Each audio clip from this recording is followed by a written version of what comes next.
What's up mga ka-YouTube? Huwag kang kalimutan na pindutin ng notification bell para updated po kayo sa pinakabagong post ng inyong Papa Dudut. Huwag din kalimutang panoorin ang ating mga almost everyday vlog na ginagawa natin. At syempre, ang subscribe button. Huwag na huwag kakalimutang pindutin ang subscribe button para laging updated sa mga fresh episodes ng Papa Dudut Stories. Papa Dudut Stories. Dear Papa Dudut, kumusta ka at ang mga listeners mo? Hindi ko po akalain na matatagpuan ko ang sarili ko na ginagawa ko ang sulat na ito sa mga oras na ito. Sa madalas kong pamamalagi sa Pilipinas ay napapakinggan ko ang programa mo kapag nagbabiyahe ako at may nagmamanehong driver para sa akin. Susundan pa ito ng pagda-download ng mga tao na kasama ko sa mga lugar na tinutuluyan. At first, I felt na out of character para sa akin na gawin ito. Pero what the heck? Sabi ko nga, you only live once. Pilit kong itinitigil at kinakalimutan ang kagustuhan kong mag-share ng aking storya. Pero sa mga panahon na ito ay totoong parang kailangan ko na ng makakausap. Iniisip ko rin, Papa Dudut, na maaring meron din namang mapupulot na aral mula sa mga pinagdaanan ko. Tawagin niyo po ako sa pangalang Isabel. Bell for short. Isa akong Filipina na matagal nang naninirahan sa Amerika at ngayon ay pinalad na magtrabaho sa konsulado. Ako din ay isa ng ganap na American citizen. Ang trabaho ko ay lubhang mahirap. Maraming biyahe ang ginagawa ko sa loob ng isang taon. Kaya mahirap talagang magplano ng pangmatagalan o di kaya naman ay magkaroon ng permanenteng mga kaibigan o di kaya naman ay tahanan.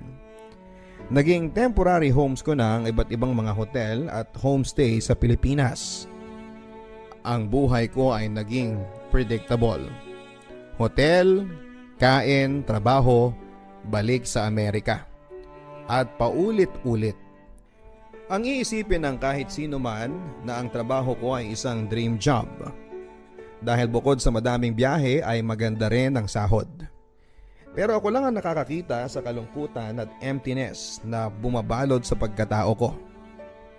Lubhang maganda ang Pilipinas at madaming lugar na paulit-ulit kong pinupuntahan upang magpahinga. Palawan, Boracay, etc.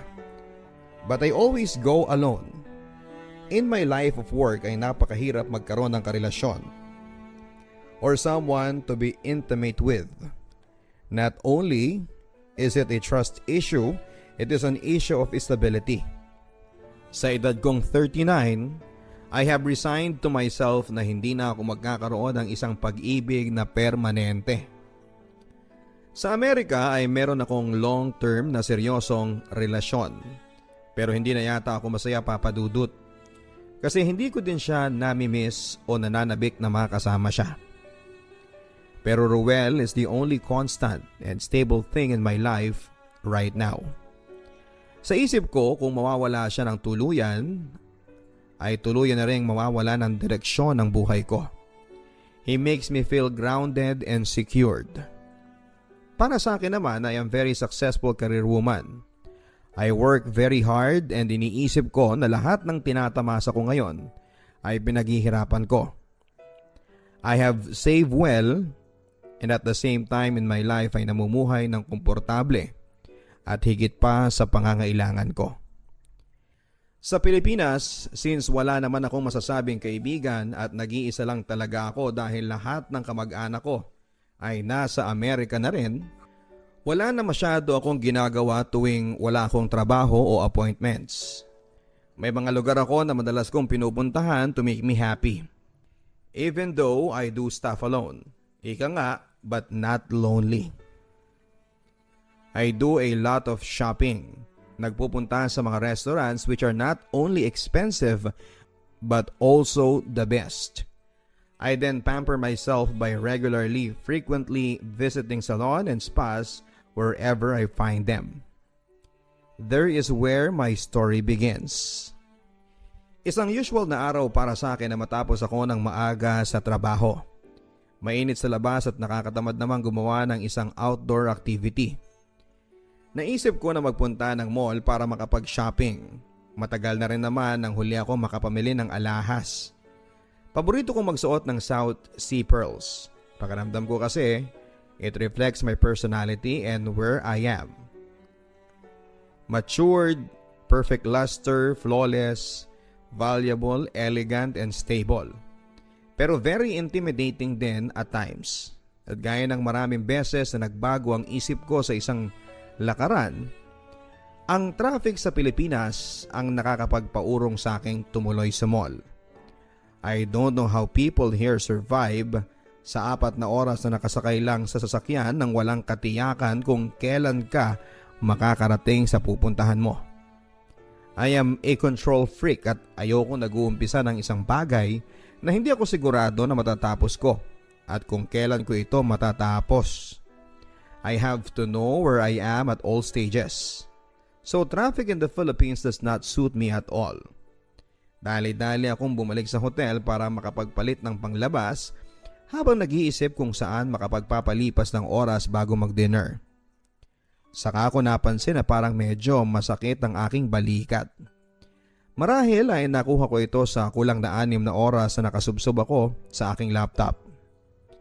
Napakabigat kasi ng kasong hawak ko ng araw na yon na nakakalimutan kong pati ang pagkain. Nag-decide ako na dumaan sa spa na paborito kong pinuntahan at magpamasahe kahit 1 oras bago ako dumiretso sa dinner reservations ko ng gabing yon. That way ay masarap ang pamamahinga ko sa aking pag-uwi. Tumawag muna ako sa spa upang makapagpabook ng reservations. Inakala ko na maigi na ang magiging maaga pa ko para hindi naman masayang ang oras ko. Ang akala ko pagdating ko ay maayos na ang lahat at ako ay mahaharap ng naaayon sa schedule. Nasanay na ako sa buhay na nakaschedule na minsan ang mabago lang ito ng konti, pakiramdam ko ay napakalaking kasalanan na ang nagawa ko sa aking sarili. Galit din ako sa mga taong mahilig sumira ng oras nila sa mga walang kwentang bagay. Pero mas lalo na kung ang oras ko ang kanilang sisirain. Mahirap na rin sa akin to go back on track kapag nangyari yon. Kaya madalang lang akong sumira sa sarili kong schedule. Malapit lang ang spa sa tinutuluyan kong hotel, kaya nagmaneho na lamang ako. I felt that time that I was in control.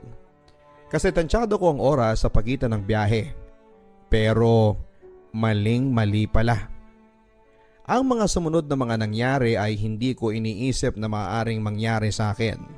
Excited akong pumasok sa magandang spa na laging nakapagbibigay sa akin ng relaxation at much needed peace of mind in this crazy life.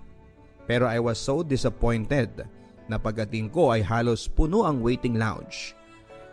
Umikot ang mata ko to get some kind of explanation sa receptionist. Tiyak ko na siya ang nagsabi na okay ang lahat at ako ay maaasikaso. Halatang nawawala na ako ng pasensya dahil tinitingnan ko na ng paulit-ulit ang relo ko. Nilapitan na ako ng receptionist at nagpaumanhin sa pagkakamaling nagawa. Tinanong niya ako kung gusto ko munang magpa-food spa para naman daw hindi masayang ang pagpunta ko. At kahit na hindi ako masaya ay pumayag na ako. Total, bukas ay palipad na ako pabalik ng California para mamalagi doon ng 3 buwan. Pwede ko namang puntahan ang chiropractor ko agad-agad. Food spa certainly was not a bad idea. Sa dulo ng mata ko ay nakita ko na parang masarap ang food spa na ginagawa ng isang therapist doon. Nakapwesto ang maliit na kwarto sa daraanan. Walang pintuan yon dahil hindi naman kailangang pribado masyado ang food spa. Medyo may edad na ang customer na walang tigil sa pagsasalita at sabay pagsilip na rin sa cellphone niya. Paminsan-minsan ay nagsiselfie pa ito. Hindi niya napansin na nakikita ko ang pasikreto niyang pagkuha ng larawan ng therapist niya. Napapailing na lamang ako. Naibaling ko ang tingin ko sa therapist na yon. Lalaki pala ang naka-assign sa kanya. Nakita ko din sa hagod ng kamay niya ang pagiging gifted niya sa foot rub. Sumusunod ang katawan sa kilos ng mga daliri niya. Halatang tapat sa trabaho niya at sineseryoso niya ang bawat hagod. Marahang sumusulyap din ito sa kanyang kliyente paminsan-minsan na tila ba ay humihingi ng pagsang-ayon sa kanyang ginagawa. Tahimik siyang nagtatrabaho, nakikinig lang habang ang babaeng nakaupo ay halatang naiingganyo sa ginagawa ng kanyang therapist. Isang sulya pa sa mukha ng therapist ay nalaman ko kung bakit. Bukod sa marunong sa ginagawa niya ay may itsura ito. Paano ko nga naman hindi maiingganyo? Isang mas mahabang sulyap at nakita ko na magaganda ang kanyang mata. Matipuno at mukhang disente. Nangiti na lamang ako, kaya pala. Inayos na ang room kung saan ako gagawin. Mas maliit siya sa regular room na nakasanayan ko sa spa na ito. May isang malaking couch na mukhang komportable at nakakaingganyong mag-relax at umidlip na ng tuluyan. Inakala ko na ang babaeng nag-ayos ng room kanina ang siya ring gagawa ng service ko. Umupo na ako sa pwesto ko, pumikit at ibinabad ang aking mga pagod na paa habang naghihintay ng ilang pang minuto. "Good afternoon po," sabi ng boses. Napatingin ako sa direksyon ng tumawag at doon ay nakita ko ang isang lalaking nakatayo sa pinto ng munting kwarto. Noong una ay hindi ko alam kung paano mag-react sa situation.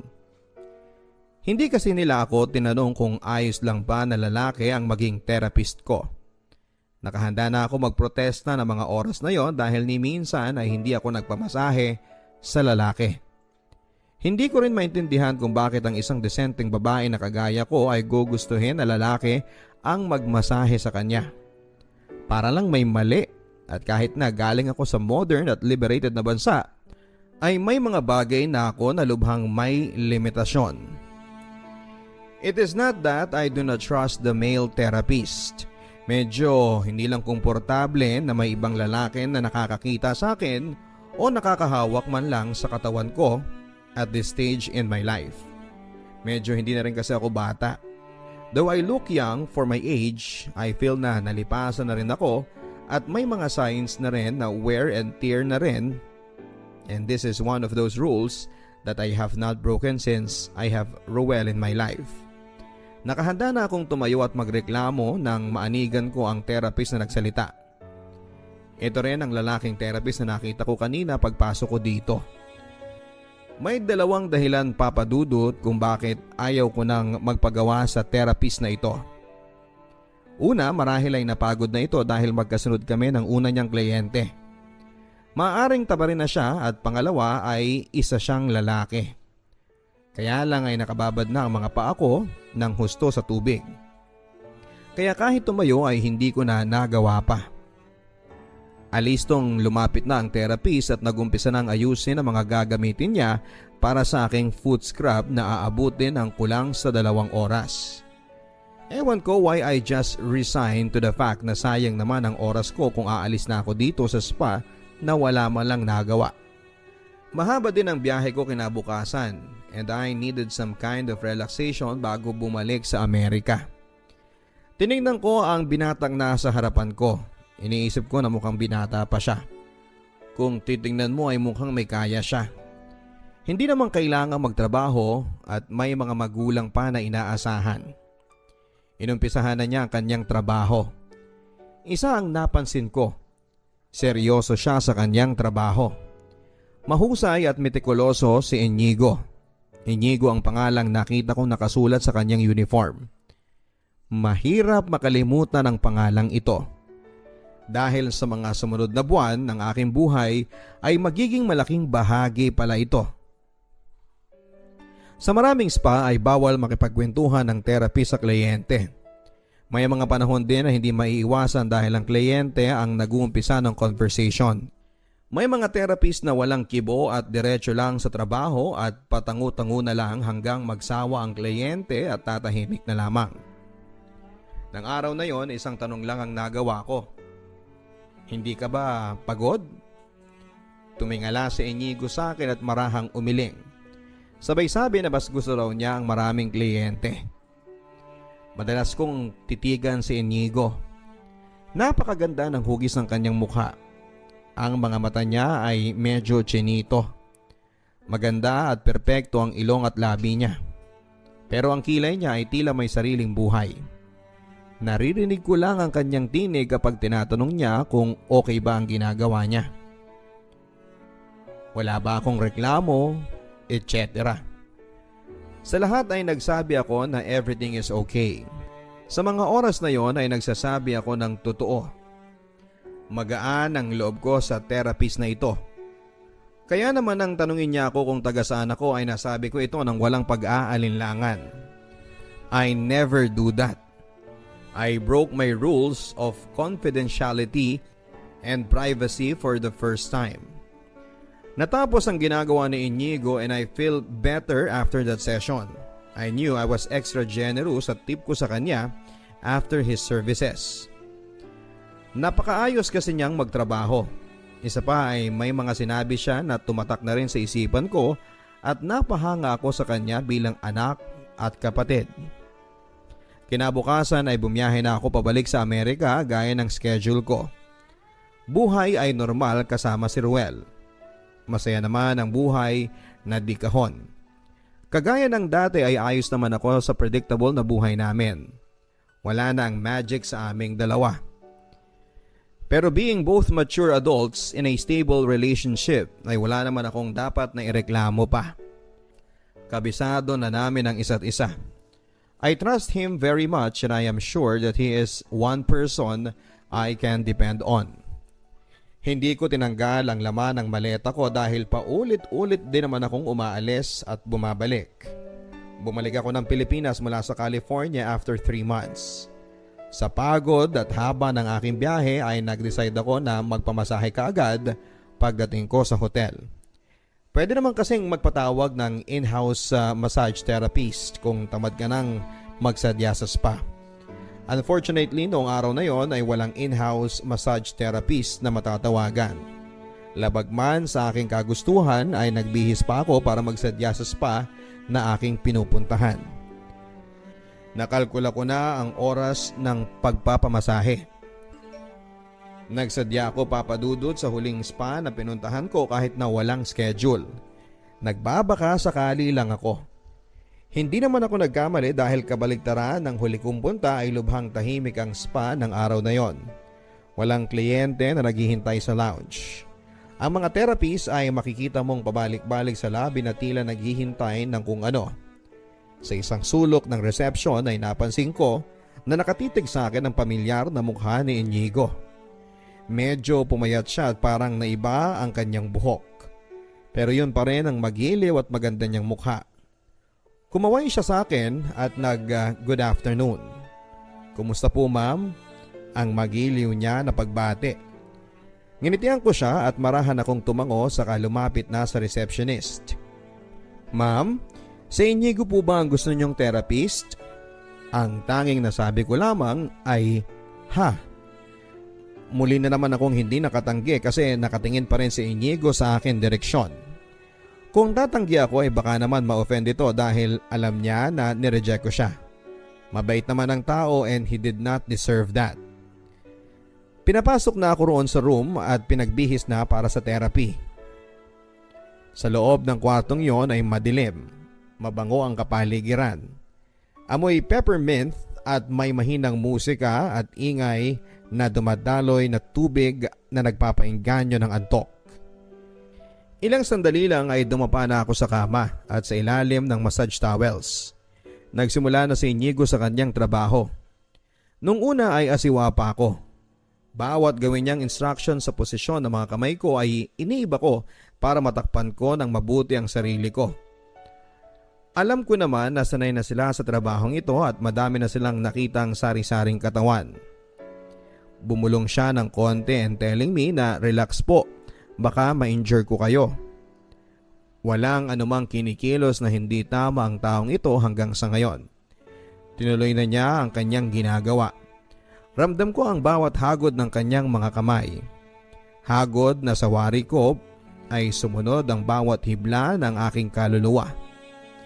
Kahit minsan ay hindi ako nagkamali siya kapag ako ay nagpapamasahe. Sanay naman kasi ako at hindi nga lang sa lalaki. Ang massage therapy ay marangal na trabaho. na kailangan ng talento at ito ay dapat lamang na igalang maskin hinuman. Of all people, ako ang nakakaalam noon. Pero bakit ba ako tinablan kay Inigo? Bakit ako kinikilabutan na may halong kilig? Napakainit ng kanyang kamay, parang nanunuot sa aking kalamnan. Oh my God, ang sabi ko sa sarili ko. Hindi pwede ito. I was instantly aware of the effect he has on me. Natakot ako na magkamali. Maya-maya ay nakita niya ang epekto niya sa akin. Baka naman mali lang ang basa ko sa kinikilos niya. Minabuti kong umpisahan na makipagkwentuhan sa kanya para maputol ang tensyon na yon. Hindi ko alam kung nararamdaman niya ito dahil sinasabihan naman niya ang biglaan kong pagiging madaldal. Ngiti ang sukli niya sa bawat tanong ko at matipid na sagot. Malapit nang matapos ang session namin at malapit na rin akong umidlip. Napaka-relax ng pakiramdam ko ng sandaling yon. Hindi ko alam kung I was half asleep or I was simply not in my right senses nang maramdaman kong may labing dumampi sa aking noo. Akala ko'y hangin lamang ng aircon na may konting mist kaya hindi ko muna idinilat ang aking mga mata. Pero naramdaman ko rin ang init ng hininga. Mabangong hininga. Dumilat ako at hindi ako nagkamali. Hinagkan ako ni Inigo sa aking noo. Babalikwas sana ako pero hinawakan niya ang kamay ko ng mahigpit at hinalikan din ang mga ito. Nanlambot ako at halos matunaw sa magkahalong kilig at pagtataka. Tinapos na niya ang session niya sa akin ng mga oras na yon. Nalilito akong nagbihes. Sa labas ay dinatnang ko si Inigo at inabot niya ang bagong pamphlet ng spa nila na parte ng kanilang trabaho. Akala ko ay iyon ang huli naming pagkikita. Nagmamaneho ako nang hindi ko alam kung paano ako nakarating sa hotel. Umuwi akong nag-iisip, Papa Dudut. Nangyari nga ba ang mga naisip ko o guni-guni ko lang? Si Inigo ay mga 25 years old lamang. Malaki ang agwat ng aming edad. Magkaiba kami at bakit ako? Sa aking pagmamahinga sa hotel na may halo pa ring pagtataka ay pinagmasdan ko ang ibinigay niya na papel. Doon pala ay sinulat niya kanyang cellphone number. Nakatago ito sa maraming letra na tila hindi sigurado kung dapat ba niyang isulat o hindi. Bawal din ito sa patakaran ng spa. To contact the clients. He broke a rule for me. Nalaman ko sa mga sumunod na unang beses pa lamang niya itong ginawa, Papa Dudut. Marami sa mga sumunod na pangyayari sa aming buhay ay hindi pa niya ginagawa sa tanang buhay niya. Ganon din naman ako. Hindi ako matahimik sa nangyaring ito. Pilit kong tinatanggal sa isipan ko. Pero kahit na nakailang shot na ako ng paborito kong tequila sa hotel, ay hindi ko maalis sa isipan ko yon. Naghalong kilig at pagtataka ang naramdaman ko. Pilit kong iniisip na baka sign of appreciation lamang kaya. Pero hindi eh. Iba ang ginawa niyang ito. Bilang isang trained na abogado ay kailangan kong malaman ang buong kwento. Hinanap ko ang cellphone ko at ang maliit na papel kung saan ay nakasulat ang numero. Wala akong lakas ng loob na tumawag kaya minabuti ko na lamang na mag-text sa kanya. Eto ba si Inigo?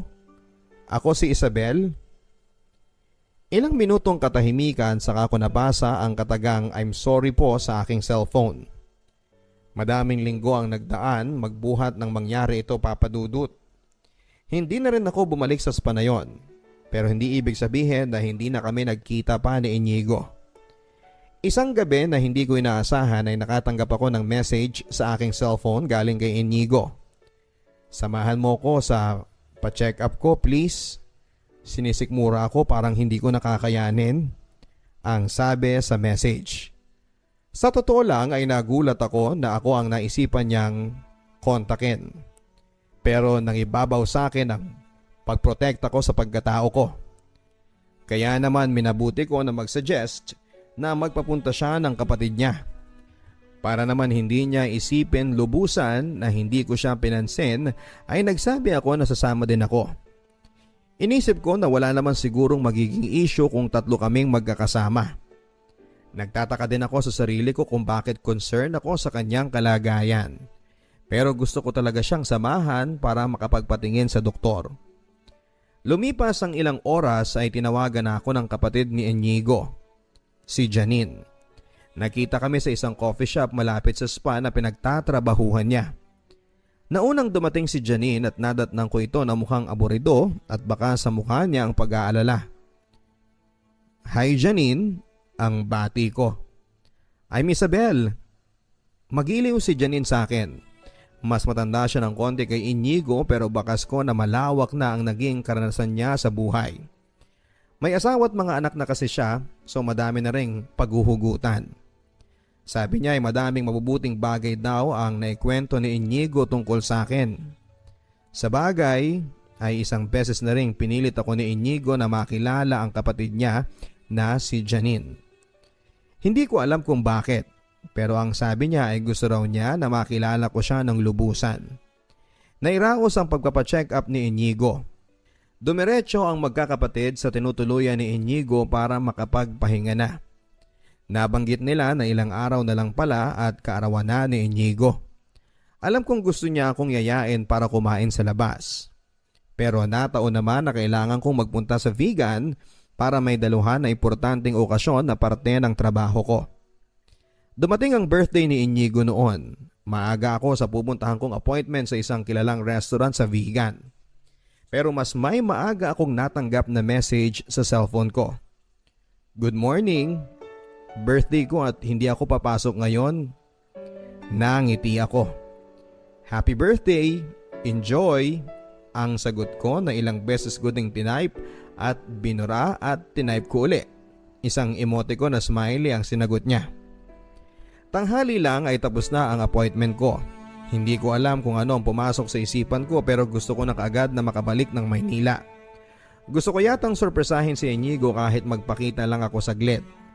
Lingid sa kanyang kaalaman ay tinawagan ko si Janine.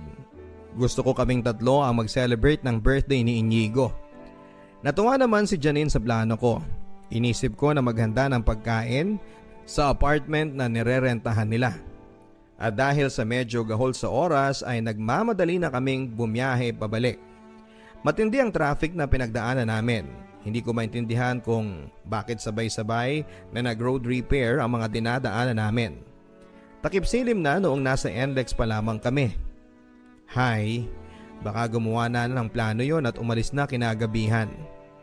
Pasado ang alas 8 na ng gabi nang ma-pick up ko na lahat ng mga pagkain na gusto kong dalhin para sa celebration ni Inigo. Napakabilis kong plinano ang lahat mula sa utensils, food, drinks and cake.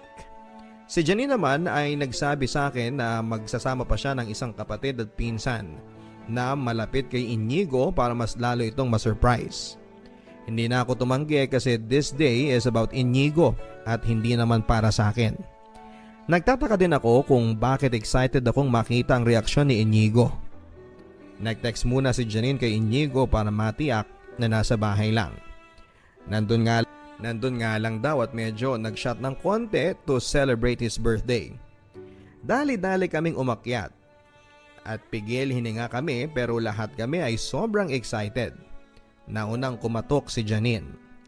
Si Inigo mismo ang nagbukas ng pintuan nang tinitirhan niya. Sumilip muna siya sa maliit na pagbukas ng pintuan. Tumambad sa kanya ang grupo namin na bitbit lahat ng birthday surprise na hawak namin. Sa loob ng kwarto ni Inigo ay nailagay namin ang pagkain at kanyang handa. Kinantahan namin ng happy birthday. Nang pag-blow na ng candle ay napansin kong medyo naluluha na siya. Nilingon ko din si Janine at siya man ay medyo naluluha. May halong pagtataka ako sa mga nakita ko. Sinagot ni Inigo ang mga nagtatanong kong tingin. Ngayon lang yata na i-celebrate ang birthday ko ng medyo maayos. Bawat titig sa akin ni Inigo ay may halong pagkamangha at pasasalamat. Hindi ko alam kung tama ang interpretasyon ko, pero wari ko ay napakaligaya niya ng gabing yon. Uminom kami ng konti sa munting salo-salo na yon. Doon ko nakilala na mas lubusan sina Inigo at si Janine. Sa gitna ng kasayahan ay nakapagsalita si Inigo. Salamat at sobrang saya ko ngayon. Hindi mo lang alam. Sinabi niya para sa effort na ginawa ng lahat. Masyado siyang maligaya ngayon. Hindi ko alam kung nakadagdag na ako ang nagpasimuno pero parang sa isip ko ay iyon din ang dahilan. Noon ko na-realize na may tama na yata ako sa taong ito.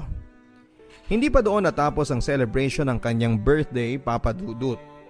Bago kami nagkahiwalay ng gabing yon ay in-invite niya ako sa kanilang tahanan para daw makilala ang pamilya niya, lalo na ang kanyang mama. Kahit may kalayuan ang biyahe ay hindi ko nahindian ang kanyang paanyaya. At dahil ayaw ko ding ipaalam sa aking driver ang pagsama ko na ito, ako na mismo ang nagmaneho kasama sina Janine na nakitulog na muna kay Inigo ng gabing yon. Mahirap-hirap ang biyahe papunta sa tahanan ni na Inigo. Kung tutuusin ay malapit lamang ito pero dahil sa dami ng kalsadang hindi magamit at lubak-lubak, sobrang traffic ang inabot namin. I have never driven in such bad conditions of traffic na iniisip ko tuloy na ako ay napasubo. Ilang beses din akong tinanong ni Inigo kung ayos lang ako. Sabi ni Inigo ay marunong daw siyang magmaneho, pero matagal na yon at baka nakalimutan na niya. Pero pabiro niyang nasabi na, hayaan mo, magpa-practice ako para sa iyo. Pero aaminin ko na may kung anong kiliti ang naidulot ng mga katagang sinabi niya.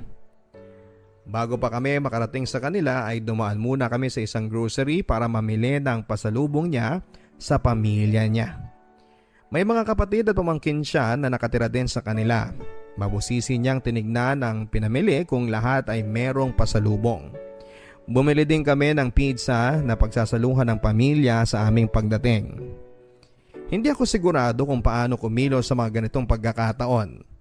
Matagal na rin ako sa estado kong ito at madaming bagay ang hindi ako sanay na ginagawa. Sa Amerika, you do not expect to be treated special or any differently. Pero sa Pilipinas ay ibang-iba. Napakabait ng pamilya ni Inigo, lalong-lalo na ang kanyang ina. Walang sandali na ako ay iniwan niya. Bagkos ay siya ang nakasama ko halos sa buong panahon na nandun kami kina Inigo. Parang kinikilatis ako magbuhat ulo hanggang sa paa. Pero sanay na ako sa ganito. I do not easily get intimidated. Sa bandang huli ay kasama na din namin ng mama ni Inigo ang ama niya na nagbibidahan. Nalaman ko na madalang makauwi si Inigo sa kanila. Dinescribe ng lahat si Inigo bilang bad boy image, maala Robin Padilla. Astig at hindi mo kakikitaan ng emosyon. Sabi ng tatay ni Inigo sa lahat ng magkakapatid na siya ang buo at malakas ang loob. Hindi nakapagtapos ng pag-aaral si Inigo. Hindi kaya ng payak nilang pamumuhay ang makapagtapos ng kolehiyo kahit isa man lang sa magkakapatid. Pero disente silang kumilos at manalita, bagay na iniisip ko ay dahil sa pagpapalaki ng kanilang mga magulang. Bago kami umalis ay naibulong sa akin ni Inigo na gusto raw ako ng mga magulang niya. Gusto? Tanong ko. Baka akala nila sugar mommy mo ako, pabiro kong sabi. Hindi nagustuhan ni Inigo ang biro kong ito. Nakita kong kumilo sa mga kilay niya at medyo pasuplado akong tinignan. Yon ang unang beses na kinakitaan ko si Inigo ng ganong reaksyon. Masigasig akong tinatawagan at dinadalaw ni Inigo halos araw-araw. Kahit lubhang napakabisi ko ay hindi ko nakakayanang tumanggi sa kanya. Lumalabas kami madalas at masasabi kong we are having a blast sa aming newfound friendship. Nag-decide ako na tulungan ko siya sa abot ng aking makakaya bilang nagmamalasakit. May sakit na kanyang ina at sinubukan kong tumulong dito, bagay na nakapagpalapit lalo kay Inigo sa akin. Dahil sa wari ko ay mahal na mahal niya ang kanyang ina. Ingat na ingat ako sa pagtulong sa kanya dahil ayaw kong mabansagan akong sugar mommy niya. Kahit sa isip ko ay wala sa karakter ni Inigo ito. Nagdaan ang mga araw at lalo pang nahulog ang loob ko kay Inigo. Pero hanggang sa puntong yon ay walang pangalan ang aming relasyon. Ganun pa man ay nagkaroon na kami ng pananagutan sa isa't isa. May pagsiselos na nagaganap. Meron na rin kami mga bagay na hindi namin parehong malilimutan kagaya ng pagtuturo ko sa kanya ng pagmamaneho at turuan siyang magsalita ng disenteng Ingles. Tinuruan ko din siya kung paano magbihis ng disente upang makaharap sa mga taong nasa alta sosyedad. At bilang sukli niya ay ipinakilala niya ako sa mundo niya. Lahat ng pamilya niya at maging ang mga malalapit sa kanyang kaibigan ay ipinakilala niya ako. Sa buong panahon na ito ay lahat ay maayos. Mas madalas din siyang umuuwi sa kung saan ako tumutuloy. Parang hindi siya asiwa sa aming sitwasyon. Ako ang madalas na umuurong sa isang lakad o lugar kung saan ay madami ang makakakita sa amin na magkasama. Sa unang 2 buwan ng relasyon namin na walang pangalan ay walang naging problema. Hanggang naisip ko na yayain siya na mag-out of town papunta sa Palawan. Hindi kagaya ng dati ay matagal niyang pinag-isipan nito at nagsabing magpapaalam muna ako kay Jen. Yun lang at nagsabi ako na wala na akong ganang magbakasyon. Ang relasyon namin ay napapalibot ng madaming rules. Karamihan ay flexible naman at masasagupan naming dalawa. Pero may isang rule din si Inigo na hindi negotiable. Nung una ay tanggap ko ito pero nang lumaon ay nahihirapan na ako. May GF din si Inigo, si Jen. First serious GF niya. 2 taong mahigit na. Mahal na mahal ni Inigo si Jen at nakikita ko yon at hindi naman niya ito itinatanggi. Kung mahal niya ako ay hindi ko tiyak. Basta ako ang pinili niyang makasama. Ang sabi lang niya ay ngayon lang siya nagloko kay Jen and he feels very guilty about it. Ang tiyak ko ay mahal ko din siya. May comment siya sa akin kung ito ay dahil sa pagmamahal ay hindi ko tiyak. Wala naman ako masasabi sa kanya. Mas madalas na kasi ako ang nakakasama ni Inigo ngayon. Umikot na ang mundo namin sa isa't isa. Halos ay kasama ko siya araw-araw. Lagi na rin niya akong nasa bahay nila kasama ang pamilya niya at tanggap nila kung ano ang meron sa amin. Because of this ay nagsimula na akong magkaroon ng matitinding competition with Jen. Dahil sa inakala ko na may karapatan na ako. Sa tuwing aabot sa puntong pinapapili ko siya ay nakikiusap siya na huwag kong hingin na mamili siya o iwan niya si Jen. Kung wala lang daw si Jen o Roel ay wala na kami dapat pag-isipan. Batid daw niya na magkaiba kami at pwede ko siyang bastang iwanan. Hindi ko din naman daw siya pipiliin kung ako naman ang hingan niya nito. Mahabang 3 buwan din na itinago ni Inigo kay Jen ang nangyayari. Aaminin ko na mas gusto ko na wala na lang Jen. Pero kung hindi kakayanin ni Inigo ay kaya ko namang magparaya. Ayaw ko siyang masaktan. At this point ay minabuti ko na siyang pahintuin sa pagpasok niya sa spa dahil madami na ring nakakaalam sa nangyayari sa amin. Hindi magtatagal ay matatanggal din siya sa trabaho dahil sa bawal ang nangyayari na yon. At nagawa niya. Hiningi ko sa kanya na ipagpatuloy niya ang pag-aaral niya. Gusto ko kasing magkaroon siya ng magandang kinabukasan. Pumayag naman siya at sa isip ko ay mas makakabuti naman ito para sa kanya. Masaya ang lahat at nakita kong nagbago sa mata ko si Inigo. Nagkaroon siya ng pambihirang lakas ng loob at confidence sa sarili niya. Pero may mga rules pa rin kaming kailangang sundin sa aming dalawa. Hindi kami nagsasabay sa anumang lakaran.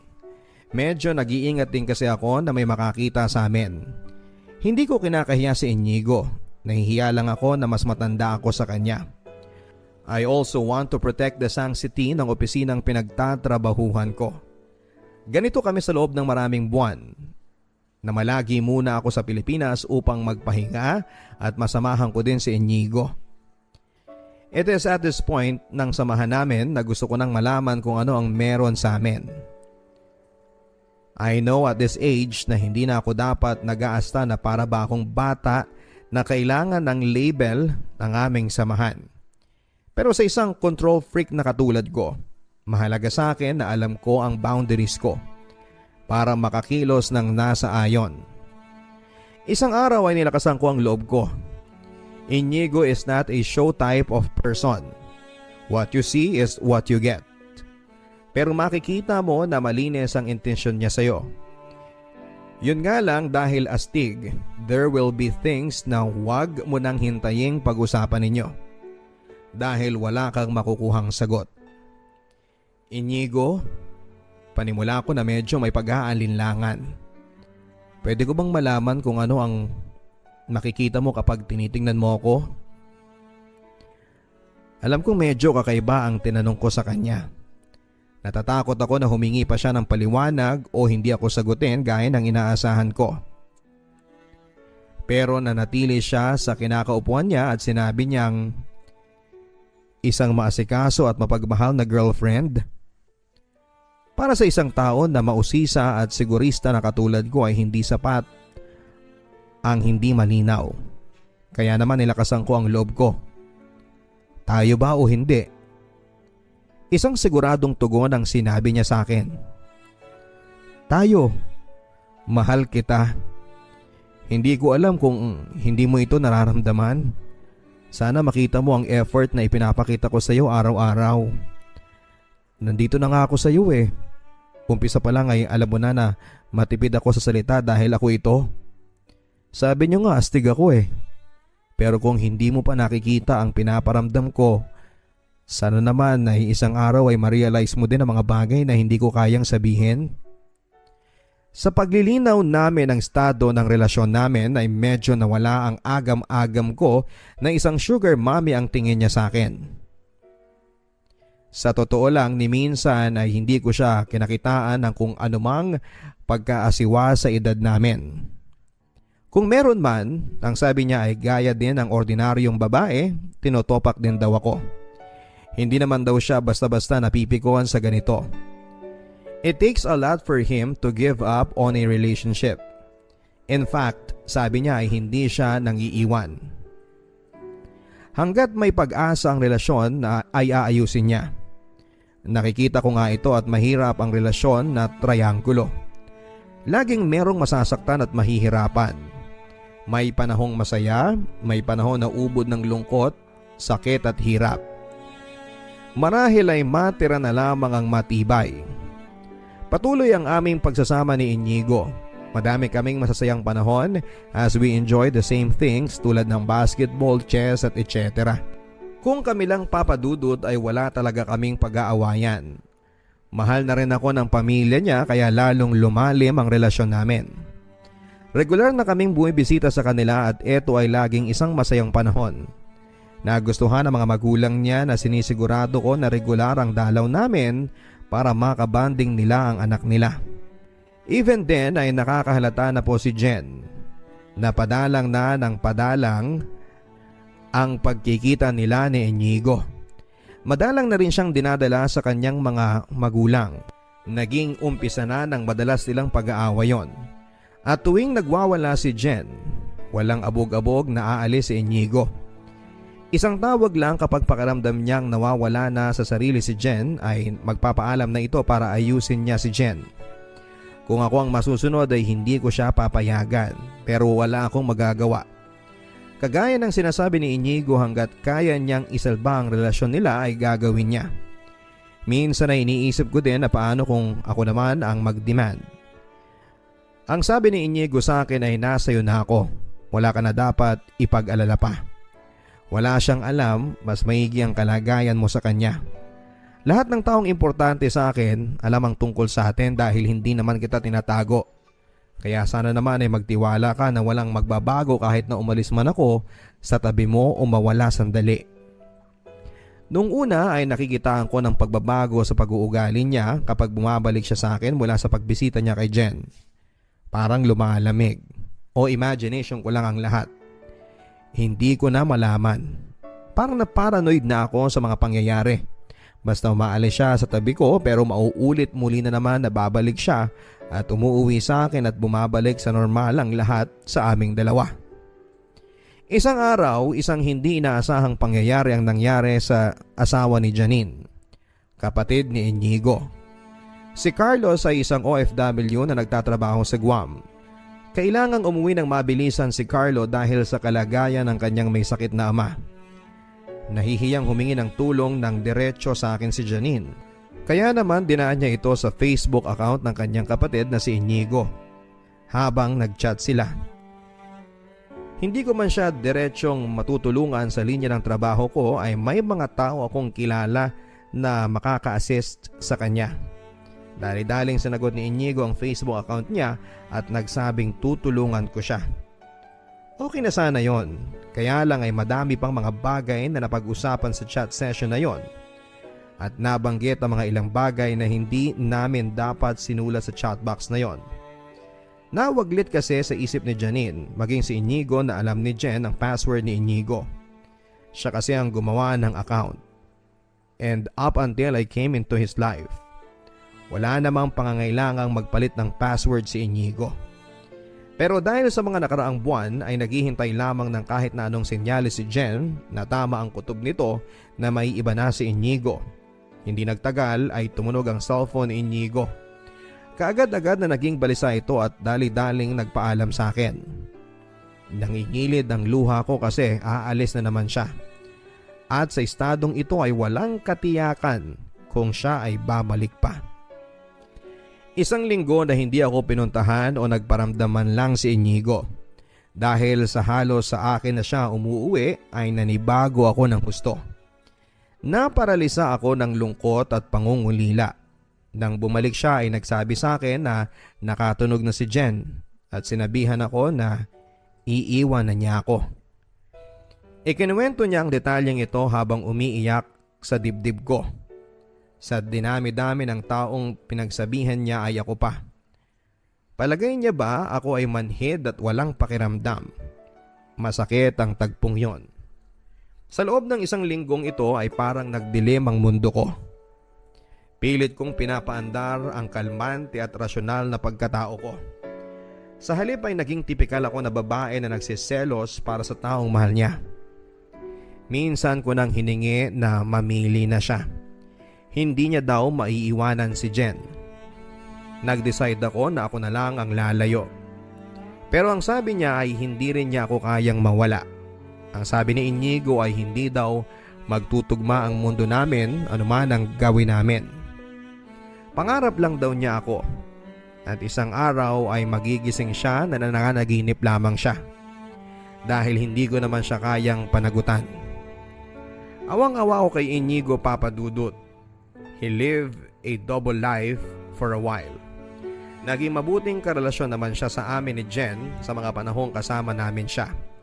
Hindi siya yung tipo ng lalaki na playboy lang kaya parehong seryosong relasyon ang meron siya.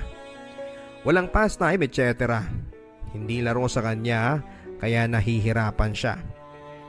Isa lang naman ang puso ng tao at hindi dapat dalawa ang laman nito. Kapag pupunta siya sa kanya ay hinuhubad niya ang lahat ng magarang kasuotan na nakasanayan na niya na galing sa akin. Hindi rin siya gumagamit ng sasakyan ko. Ang sabi niya ay hindi tama na gamitin niya kahit na anong nanggaling sa akin kapag nagpupunta siya kay Jen. Titiisin niya ang init at hirap. Wala lang kaming parehong masabi. Kahit may sakit siya ay pupuntahan niya siya para lang tumupad ito sa usapan. Pupuntahan niya ako miski pa nasa bingit na rin siya ng kamatayan. Alam ko lahat ng nangyari sa aming tatlo, kung paanong may iba na si Inigo. Umaga pa lang ay nababalot na ng kasinungalingan si Inigo. Minsan makikita ko siyang nakatulala, malalim ang iniisip at hindi siya marunong bumitaw kapag nagmamahal siya. Si Jen ang bukod tanging walang alam. Ang sabi ni Inigo ay mas mabuti raw ang kinakatayuan ko dahil wala siyang naitago sa akin at lahat ay napag-uusapan namin. Pero sa pananaw ko ay pareho lang ang situation namin ni Jen, walang madali. Ang sabi ni Inigo ay hindi daw magtutugma ang mundo namin anuman ang gawin namin. Pangarap lang daw niya ako at isang araw ay magigising siya na nananaginip lamang siya dahil hindi ko naman siya kayang panagutan. Mahirap lunukin, Papa Dudut, pero tama ang sinabi ni Inigo. Mahal ko siya pero hindi ko siya kayang ipaglaban. Madaming kadahilanan. Mostly kung ano ang sasabihin ng mundo. We are incompatible at malayo ang aming agwat sa madaming bagay. Alam ko na mahal ko siya pero is it enough? Hindi ko ito masasagot. I only make calculated risk. at sa amin ni Inigo ay mas madami ang masasaktan kesa sa hindi. Kaya ginamit ko na ang matalino kong isip para mag-decide. Patuloy na sinusuyo ni Inigo si Jen habang nagsasama kami ng maiksipang panahon. Pero may dapat magbigay. Sa ngayon ay nandito na ako sa Amerika on an extended leave of absence. Pilit kong pinaghihilom ang sarili ko. Nag-decide ako na iwanan na siya ulit sa tahimik niyang mundo. Mundo na hindi ko dapat pinasok. Ito ang pinakamahirap kong ginawa sa isang relasyon. Ang magparaya ng walang inaasahan. Hindi na nga ako nakapagpaalam kaya nasaktan din siya sa tiyak ko. Nangungulila pa din ako kay Inigo at alam kong nasasaktan siya sa bigla kong pag-alis. Kahit na hindi ako ang kanyang buhay ay malaking bahagi na siya ng sa akin. Pinili kong lumayo para sa ikakaligayan niya ng tuluyan. Nakipag-break na rin ako kay Ruel at tuluyan na kasing nakuha ni Inigo ang puso ko. Wala nang lugar para kanino pa man sa ngayon ang puso ko. Aaminin ko na mahal ko siya. Kahit we have absolutely nothing in common. Our status in life, intellectual, physical aspects are exact opposites. We also live worlds apart. Hindi siya interesado sa Amerika. Simpleng tao lamang siya. Kinailangan kong tanggapin ito lahat-lahat. Kinailangan kong pagdaanan ito para maramdaman ang mabuhay. Para magmahal ng ibang tao at ng kapwa. Para makita na ang buhay ay hindi naaayon sa schedules at rules na ipapataw mo lamang sa sarili mo. Pinagdaanan ko din ito upang iparana sa taong pinakamamahal ko na mahal ko siya to the point na kaya ko siyang pakawalan. Ang katotohanan na mawawala din ako sa kanya ay isang bagay na tinanim na naming pareho sa aming isipan. Ito ay katotohanang dapat naming harapin para makapag-move on. Dahil ako ang mas nakakaunawa. Ako na rin ang unang nagparaya. What happens now, only time will tell and may heal. Idinadasal ko na lang sana ay mabilis ang paglimot. Nakakapagod na rin kasi. Salamat Papa Dudut at sana po ay may aral na napulot sa story na ito kahit na konti. Sincerely, Isabel.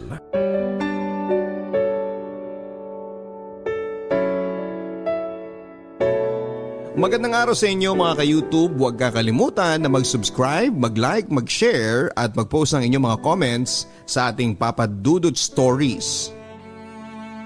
Dear Papa Dudut, magandang araw po sa inyo at sa inyong mga taga-subaybay sa inyong sikat na programa.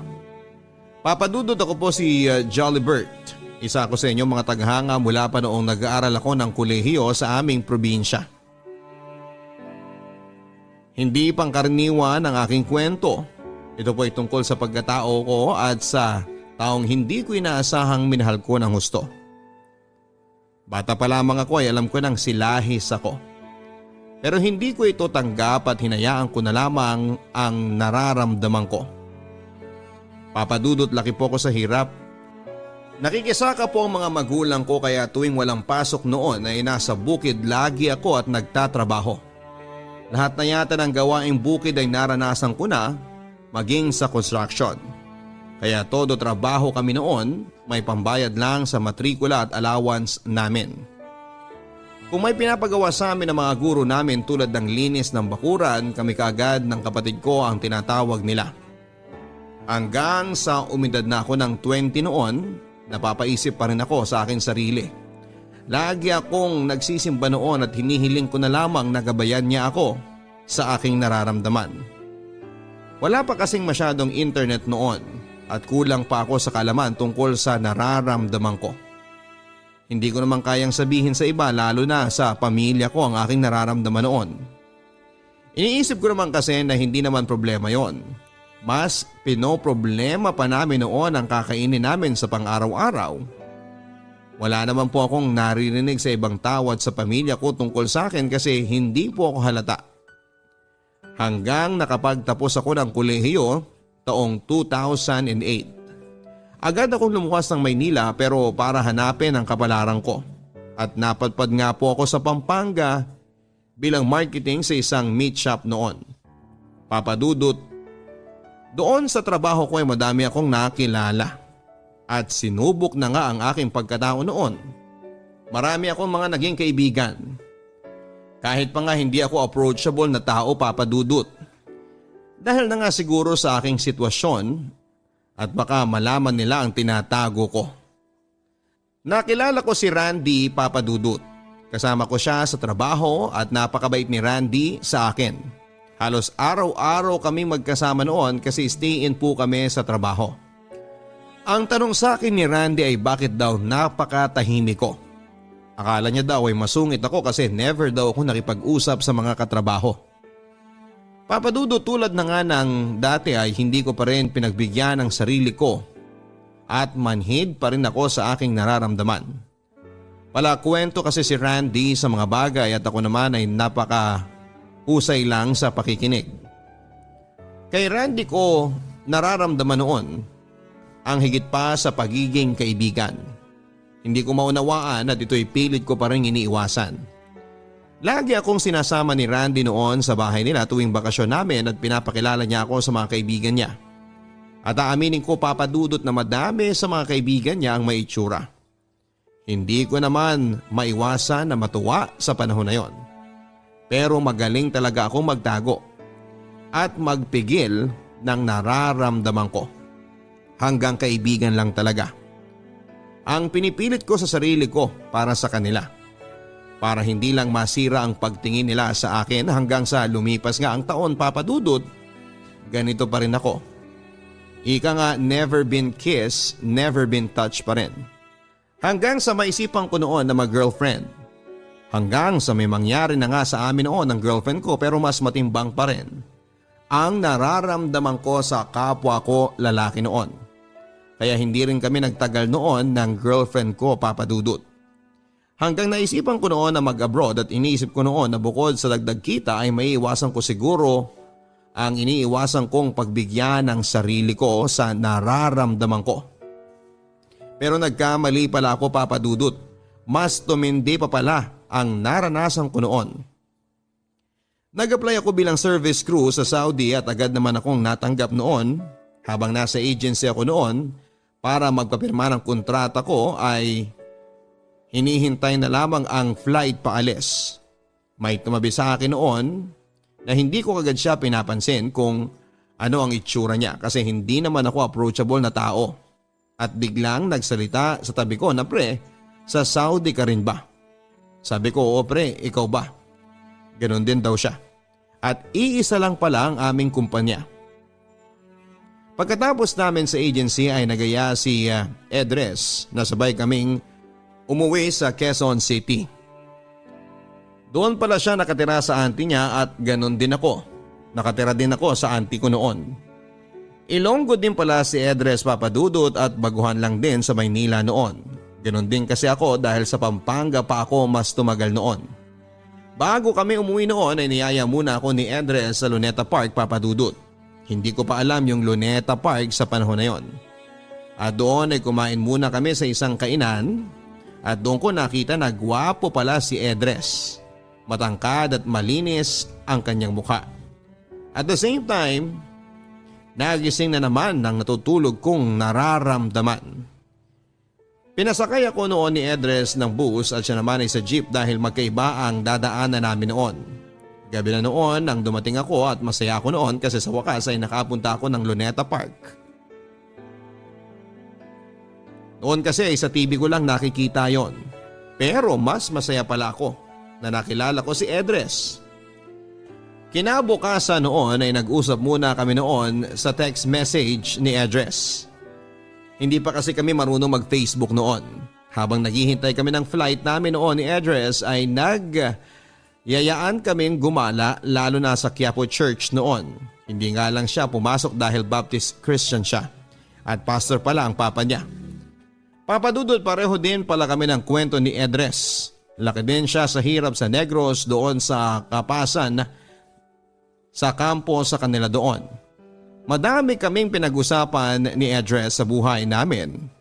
Tinatanong niya ako kung saan ang GF ko, ang sabi ko ay kakahiwalay ko lang. Si Edres naman ay wala pang girlfriend sa panahon na yon. Priority niya muna daw na makapagtapos yung kapatid niya dahil matanda na raw ang papa niya. Hanggang dumating na nga ang pag-alis namin, Papa Dudut. Masaya ako dahil dito pa lang sa Pilipinas ay may kaibigan na ako. Hanggang dumating na kami ng Riyadh noon, swerte naman kami ni Edres noon na magkasama pa rin kami sa isang accommodation. Magkaiba nga lang kami ng store na pinagdyutihan noon.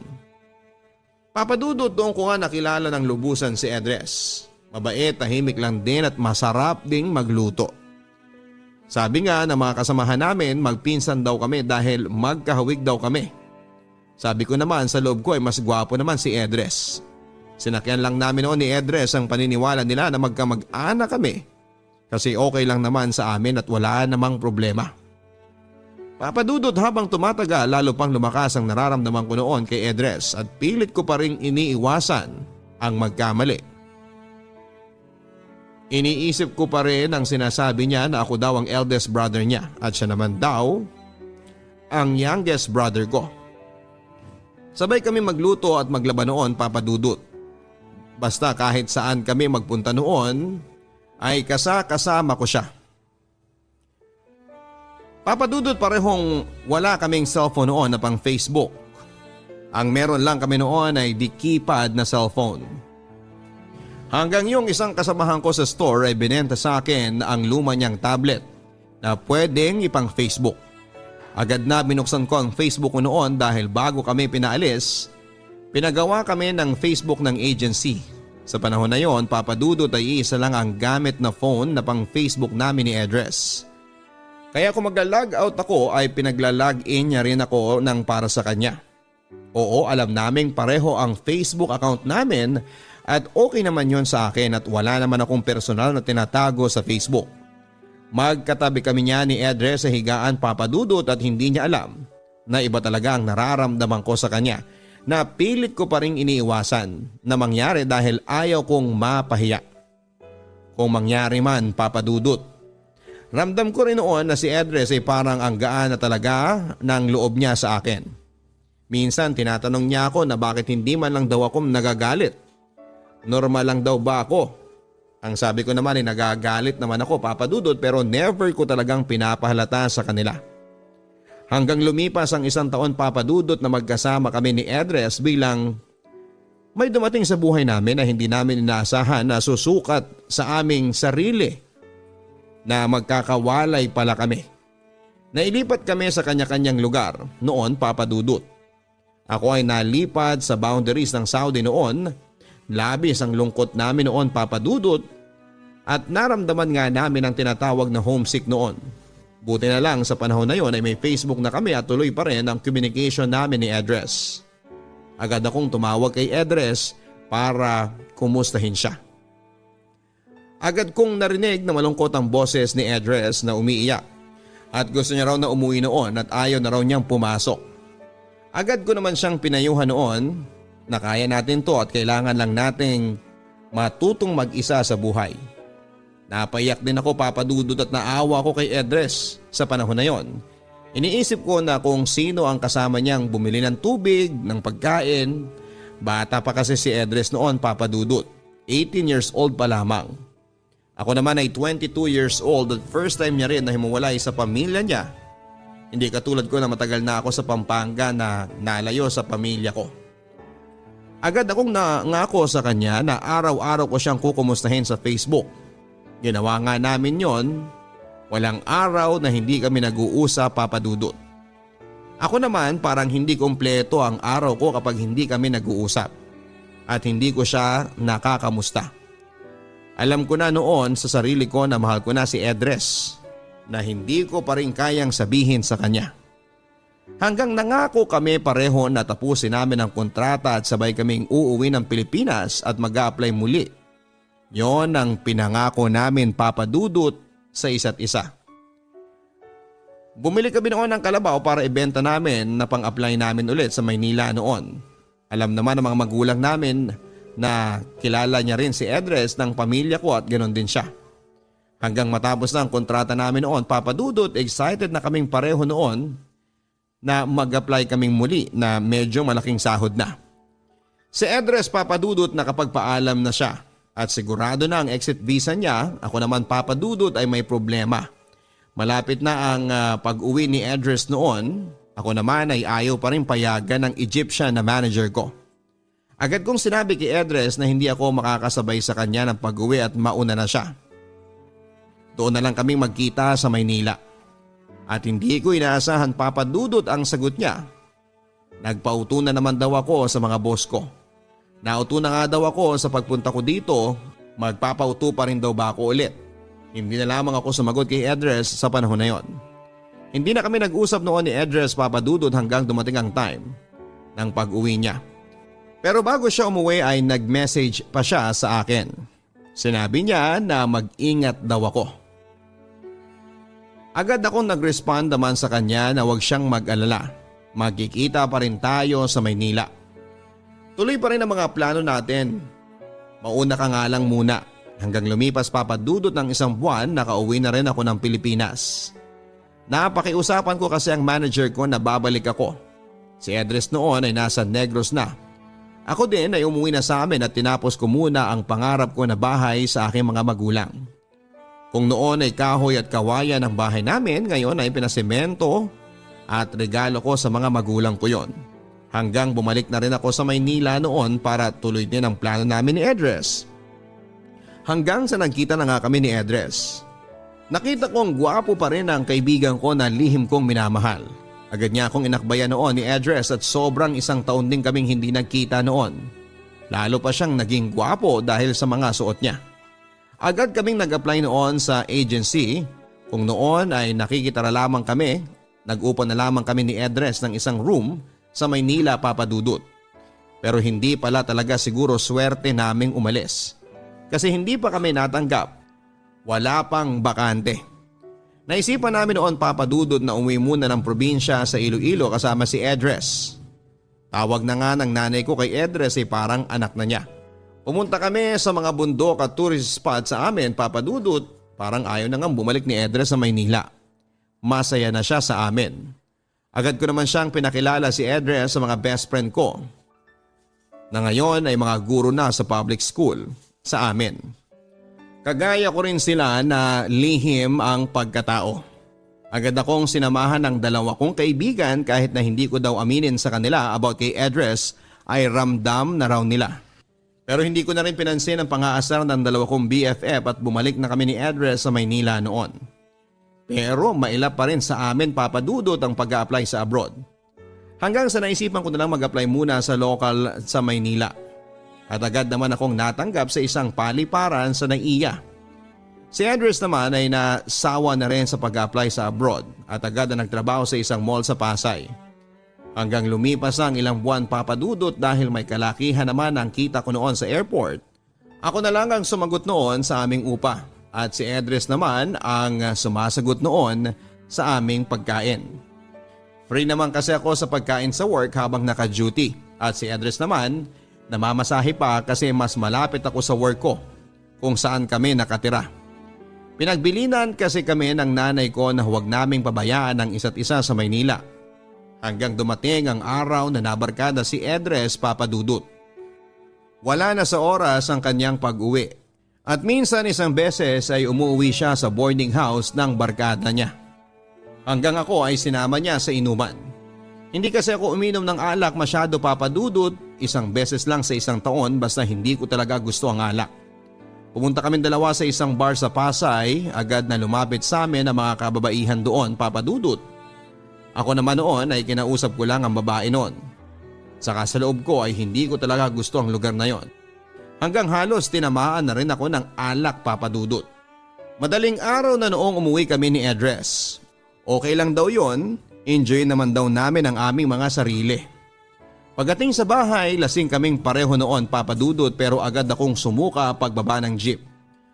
Kumain muna kami ng goto at pagdating sa boarding house na nakahiga na kami kaagad.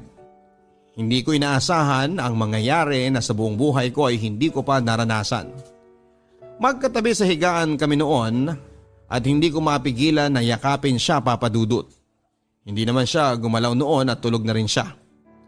May nangyari nga sa amin ng gabing yon, Papa Dudut. Kinabukasan noon ay hindi ko na alam kung ano ang gagawin kasi pagising ko ay nakapasok na siya sa trabaho. Nagluto muna siya ng pagkain namin. Pagdating niya noon, hinintay ko lang na tanungin niya ako pero wala naman siyang nasabi na parang walang nangyari. Hanggang uminom na naman kami. Lumipas ang isang buwan pero lagi akong overtime kaya limitado ang oras ko noon. Nagbar naman kami ni Edres noon pero wais na ako. Hindi na ako umiinom ng madami at siya na ang nalalasing noon. Umuwi na kami noon, Papa Dudut. Napilitan pa nga kami mag-taxi kasi halos hindi na niya kayang lumakad. Pagdating sa boarding house ay agad ko siyang pinalitan ng damit noon, Papa Dudut, at doon na naman ay hindi ko napigilan pa ang nararamdaman ko. Hindi ko alam kung gising ba siya noon or hindi pero parang sure akong gising siya noon. Kinabukasan ay ganun pa rin, parang walang nangyari. Walang ilangan, Papa Dudut, naging busy na rin ako sa trabaho naming pareho noon at napansin ko na hindi na siya masyadong umuwi. Kung umuwi man siya ay late na, saka minsan pagdating ko ay may kausap siya sa phone niya. Pinapatay niya kaagad pagdating ko. Isang araw ay nakiusap siya sa akin na ipasok ko daw siya sa work at ginawa ko din yon kasi di hamak na mas malaki naman ang kikitain niya doon. Pinagkamalan pa rin kaming magkamag-anak kasi magkahawig daw kami. Sa ibang department lang siya na-assign noon pero isang building lang kami, Papa Dudut. Napansin ko na busy na si Edres sa bagay na hindi ko alam at sure, minsan tuwing day off niya ay hindi na siya umuwi at lagi siyang nawawala paggabi. Sabi niya ay nagpapahangin lang daw siya sa labas. Agad naman akong naniniwala at wala naman akong karapatan pang tanungin siya. Hanggang mag-file siya nga ng leave at nagpaalam na uuwi muna sa kapatid niya sa Tarlac noon.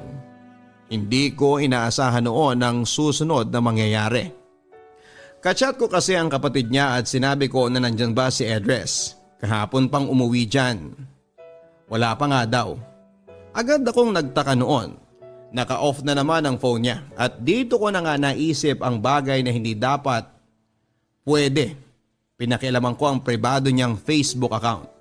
Nagtry akong mag-login sa Facebook account niya, Papa Dudut, at doon ko nga nalaman na may girlfriend na pala siya. At matagal na sila at sa panahon na yon ay nasa hotel sila, Papa Dudut, noong mga time na wala siya. At doon pala siya natutulog sa girlfriend niya sa Laguna. Nakikita ko pa ang masaya nilang picture habang nasa loob sila ng hotel. Sobrang sakit pala, Papa Dudut. Pero wala naman akong magagawa dahil wala namang kami at kaibigan ko lamang siya. Hindi ko rin inaasahan ang natuklasan ko na yon. Yun pala ang magpapalaya sa akin, Papa Dudut. Nilakasan ko na lamang ang loob ko na tanggapin yon, Papa Dudut, kasi para talaga si Edres sa babae at hindi para sa akin. Sa panahon na yon, sana nilakasan ko ang loob ko na sabihin sa kanya na mahal ko siya. Kaya lang ay hindi na nangyari yon. Agad kong tinanong si Edres pagdating niya sa bakasyon. Naglasing ako noon, Papa Dudut, ayaw niyang aminin na sa GF niya siya nagpunta. Sinabi ko sa kanya na nakita siya ng kaibigan ko sa department na lumabas ng hotel. Sabi niya sa akin, madali daw akong maniwala sa mga chismis. Lasing lang daw ako at matulog na. Pero naging makulit na rin ako noon at sinasaway naman niya ako sa pag-inom. Pero naubos na rin ang alak na iniinom ko, Papa Dudut. Alam ko na may mali ako, Papa Dudut. Nasabi ko sa kanya ang salitang alam kong mali. At ito ay ginagamit mo lang pala ko. Uminit ang diskusyon namin, Papa Dudut, at sinabi niya na oo, meron siyang GF at ilang buwan ang buntis. At sinadya niya daw na ilihim sa akin para hindi daw ako masaktan. Ano raw ba ang problema ko? Kasi magkasama daw kami ngayon sa bahay.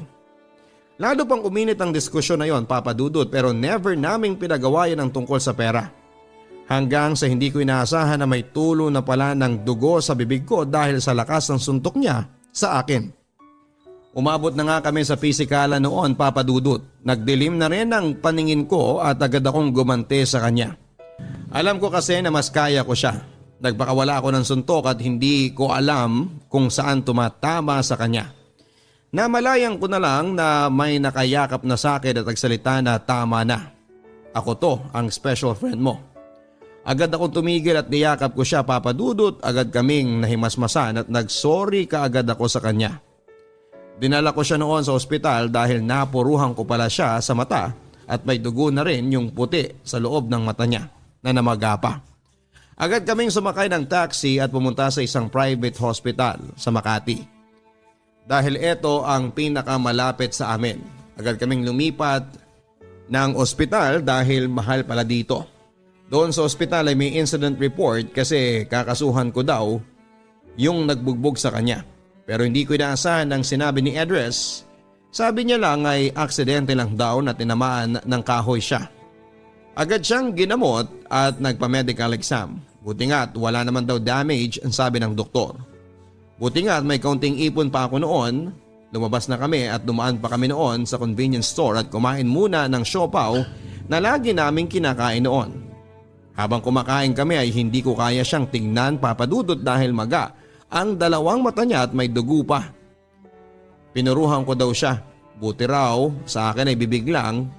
Nag-face mask na lang ako noon, Papa Dudut, hanggang lumipas ang 3 buwan pa. Magkasama pa rin kami sa isang boarding house noon sa kabila ng nangyari sa amin. Hanggang isang araw ay kinausap na ako ni Edres at tinatanong, "Hindi ba gusto mo nang maging malaya? Ito na siguro yung time na yon. Malaya ka na. Salamat na lang sa lahat." Isa lang ang sinagot ko noon, Papa Dudut. Ang sabi ko ay oo, ganun talaga. Kailangan talaga nating maghiwalay dahil yon ang tama. Papa Dudut, sobrang sakit pala kapag hihiwalay ka na sa taong tunay na minamahal mo. Tinuloy ko pa rin ang buhay kong mag-isa kahit magkasama kami sa isang kumpanya ay tuloy pa rin ang buhay. Kahit masakit, sobra, hanggang sa nag-file ako ng bakasyon noon. Nagpunta ako mag-isa sa Baguio, 1 linggo ako doon.